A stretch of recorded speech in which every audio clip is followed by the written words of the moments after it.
Guys,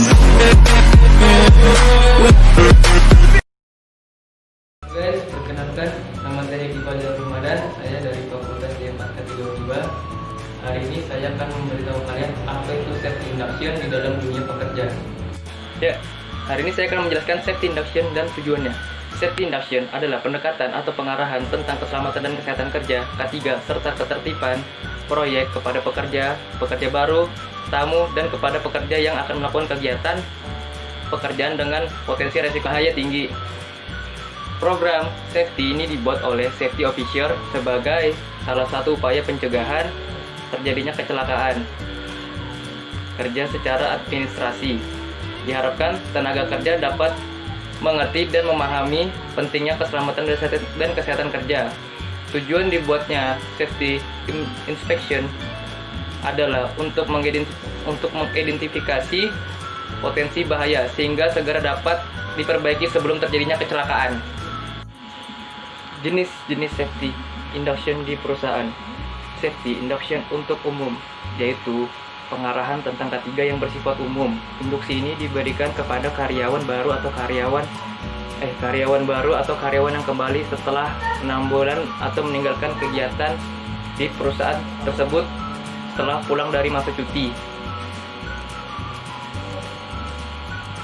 Dan kedua, induksi lokal tentang K3 yang bersifat khusus yang diberikan kepada karyawan yang telah mengikuti induksi umum dan karyawan mutasi atau pindahan dalam perusahaan yang sama. 3. Safety induction untuk tamu, yaitu pengarahan tentang K3 secara singkat yang diberikan khusus untuk tamu atau pengunjung yang akan mendatangi perusahaan tersebut. Induksi. Dan yang keempat, induksi ulang, yaitu pengarahan tentang K3 yang diberikan kepada karyawan yang melakukan penyimpangan prosedur atau kurang paham terhadap aspek K3. Poin penting dan materi safety induction yang disampaikan oleh petugas safety induction ada 8, yaitu materi tentang kebijakan perusahaan. 2. Mensosialisasikan potensi bahaya yang terdapat pada perusahaan. 3. Kewajiban para tamu atau pegawai baru dipatuhi ketika berada di lingkungan perusahaan. 4. Sosialisasi fasilitas yang ada di perusahaan. 5. Prosedur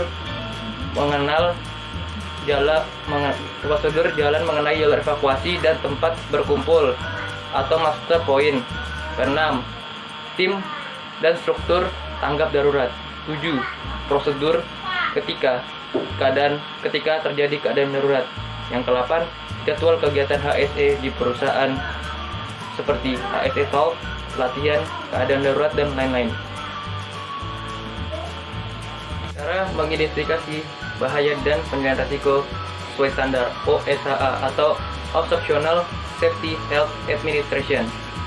Latar belakang saya mengangkat topik ini adalah untuk mengetahui cara mengidentifikasi suatu kecelakaan yang berdampak buruk bagi pekerja. Ya, penting dalam setiap program keselamatan dan kesehatan kerja K3 yang efektif dalam melaksanakan identifikasi bahaya dan penilaian risiko yang proaktif dan berkelanjutan. Identifikasi bahaya dan penilaian resiko merupakan salah satu tahap identifikasi perencanaan dan sistem manajemen keselamatan keselamatan dan kesehatan kerja SMK 3 yang diwajibkan dalam standar ISO 45001 2018 maupun standar PP nomor 50 tahun 2013 terkait SMK 3. Identifikasi bahaya adalah upaya untuk mengetahui, mengenal, dan memperkirakan adanya bahaya pada suatu sistem, yaitu sistem peralatan, tempat kerja, proses kerja, dan lain-lain. Penilaian resiko adalah proses penilaian atau resiko dengan membandingkan tingkat atau internal resiko yang ditetapkan untuk menentukan prioritas pengendalian bahaya yang sudah diidentifikasi. 6 langkah mengidentifikasi bahaya dan penilaian risiko sesuai standar OSH atau Occupational Health Administration.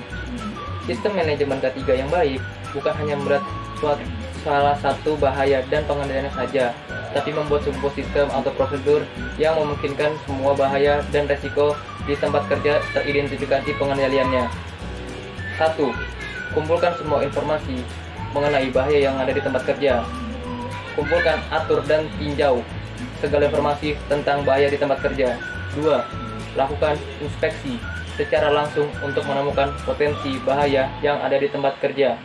Kemungkinan besar bahaya akan muncul seiring dengan adanya perubahan area atau proses kerja, mesin atau peralatan tidak memadai.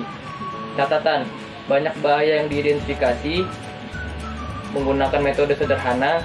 Pekerja dapat menjadi sumber informasi utama dan sangat berguna untuk mengidentifikasi bahaya, terutama jika mereka dilatih tentang mengidentifikasi bahaya dan menilai resiko.